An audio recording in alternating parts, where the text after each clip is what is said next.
aktivitas konvoi puluhan kendaraan bermotor dengan membawa bendera bertuliskan Khilafatul Muslimin. Seperti Khilafatul Muslimin misalnya. Potret namanya Khilafatul Muslimin kantor pusat. Khilafatul Muslimin yang menyebarkan makna khilafah itu sebagai jamaah sehingga nggak perlu ada perebutan kekuasaan. Iya, intinya khilafah itu nggak boleh di Indonesia.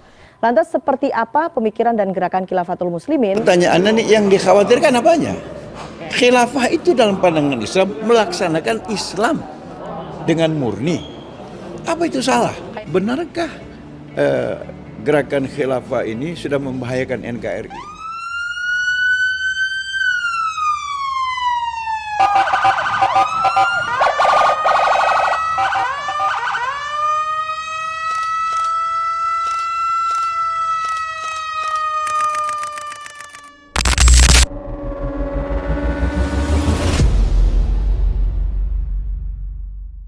Awal bulan Juni 2022 yang lalu, media nasional ramai memberitakan tentang penangkapan sejumlah petinggi Khilafatul Muslimin oleh Polda Metro Jaya. Ustadz Abdul Qadir Hasan Baroja selaku khalifah pimpinan tertinggi Khilafatul Muslimin menjadi tokoh utama yang diburu oleh polisi. Sejumlah nama seperti Ahmad Sobirin, Abdul Aziz, dan Indra Fauzi juga ikut serta dalam penangkapan tersebut.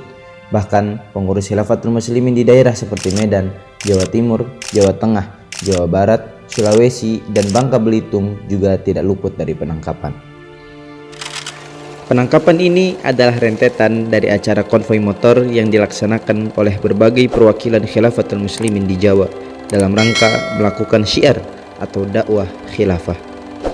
Mengutip apa yang disampaikan oleh pengurus Khilafatul Muslimin Jakarta, Muhammad Abudan SH, selaku Ketua Panitia Pelaksana acara konvoi motor di Jakarta, bahwa kegiatan ini adalah salah satu program Khilafatul Muslimin yang rutin dilakukan dalam beberapa tahun belakangan ini. Dan kemarin-kemarin lancar saja, dalam artian tidak ada masalah. Kalau hari ini kemudian dipermasalahkan, maka Muhammad Abudan sendiri tidak tahu dan bertanya-tanya kenapa dipermasalahkan. Selanjutnya, diketahui melalui konferensi pers yang dilakukan oleh Polda Metro Jaya bahwa pimpinan tertinggi Khilafatul Muslimin pernah terlibat terorisme, serta Khilafatul Muslimin diduga kuat melakukan kegiatan menyebarkan faham yang bertentangan dengan ideologi Pancasila. Itulah opini awal yang disampaikan kepada masyarakat Indonesia. Belakangan kemudian BNPT melakukan konferensi pers menyatakan bahwa Khilafatul Muslimin bukan organisasi terorisme, tetapi hanya dikategorikan intoleran. Sementara Polda Metro Jaya dalam konferensi pers tanggal 16 Juni 2022 menyimpulkan bahwa kejahatan yang dilakukan oleh Khilafatul Muslimin masuk pada kategori invisible crime atau hidden crime. Istilah invisible crime kalau difahami secara awam dan sederhana adalah sebuah kejahatan yang tidak terlihat atau tersembunyi. Maka itu artinya sebenarnya pihak kepolisian sendiri tidak memiliki bukti yang cukup kuat untuk memperkarakan Khilafatul Muslimin. Atau kalaupun ada tuduhan terhadap Khilafatul Muslimin, itu hanya didasarkan pada asumsi atau prasangka polisi bahwa Khilafatul Muslimin telah melakukan sebuah kejahatan. Perkembangan selanjutnya, Khilafatul Muslimin dituduhkan dengan kasus tindak pidana pencucian uang dan penyelenggaraan pendidikan ilegal sebab ditemukan fakta ada uang tunai sejumlah kurang lebih 2,4 M di berangkas kantor pusat Khilafatul Muslimin, serta ada sekitar 30 pondok pesantren yang dikelola oleh Khilafatul Muslimin.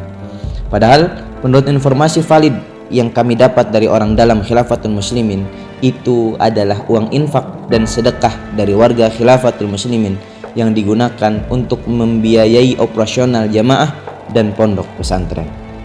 Sementara itu, pondok pesantren yang diduga ilegal dan dikelola oleh Khilafatul Muslimin adalah pondok tahfiz, tempat menghafal Al-Quran dan termasuk tradisional.